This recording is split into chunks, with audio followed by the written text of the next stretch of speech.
But didn't Trump also um, put a lot of Zionists into all of these positions of power? And also at the same time, one of the biggest things that's leading to war is one of Trump's moves that and I'm no supporter of Biden. I'm no supporter of Trump. I'm no supporter of Obama. Like I said, I'm apolitical, but I go Yeah. into the thing. Uh, One of the main things that held war at bay for a little bit was one of the main obstacles was removed by Trump himself. And then not only was it removed by him, but he doubled down on it and did everything he could leading up to his so-called reelection or whatever to double down on removing the JCPOA. And I want to play something for you. I would play it right here on the screen, but sometimes YouTube and StreamYard is funny where when you play it, you can't really hear it. So I'm going to play it from here. I want you to hear something. This is from Okay.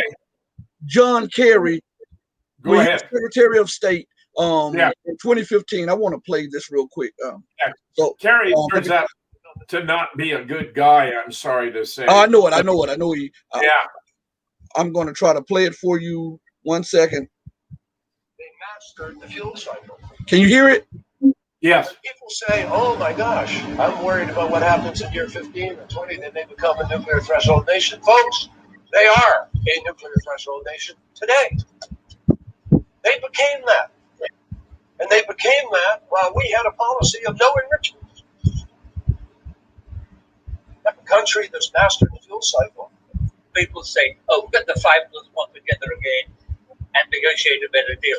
You're beginning to deal with that when you deal with the problem of getting that 5+1 again to get on the same position you're in now. One of the reasons, Sir Harry, that we felt it was important to move forward with this negotiation is the fact that the sanctions was already framed. Remember, folks, we don't trade with Iran.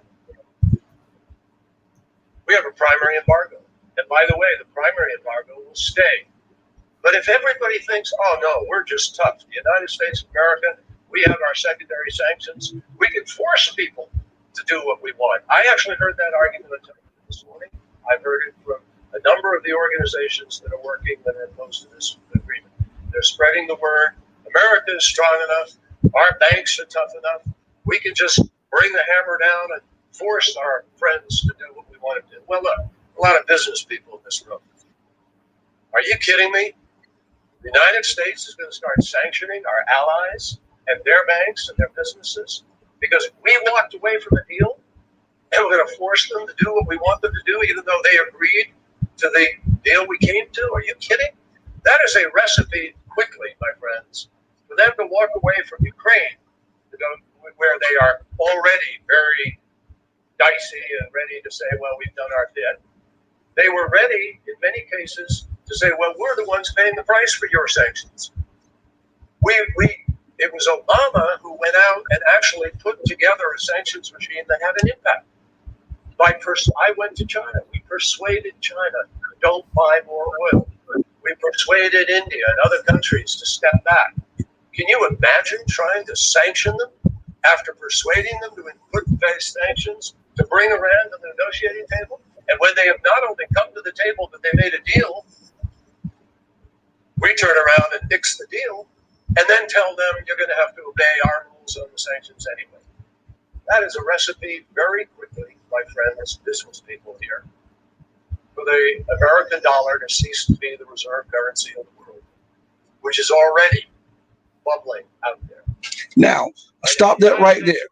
Now, everything that he described in 2015, Trump himself did everything that he said was the recipe for the decline of the dollar by pulling out of the JCPOA, by threatening allies and enemies, and sanctioning the nations after America was one of the authors of the and stepping away and then threatening war. With this said, because this took place in, I forget the date. It had the date on here. It took place August 15th, August 2015. And as Trump comes to office and he comes in, he does a turnaround and does all of the things that was described in here would be the recipe for the end of the dollar or ceasing of the dollar to be the international currency, which means that if the dollar ceased to be the international currency, America, the empire, would collapse. What do you say about that? Because everything that he said, Trump did. Every single thing he said. He pulled out. He sanctioned the nations. He threatened his enemies and his allies. He threatened Europe over Russia with the pipelines. He threatened Europe. I mean, he threatened China with trade. He threatened India with trade sanctions. He threatened all of the other nations with sanctions. Even after America itself was responsible for pulling out of the deal because Iran, all people involved and all outside viewers says that Iran was in full compliance with the JCPOA.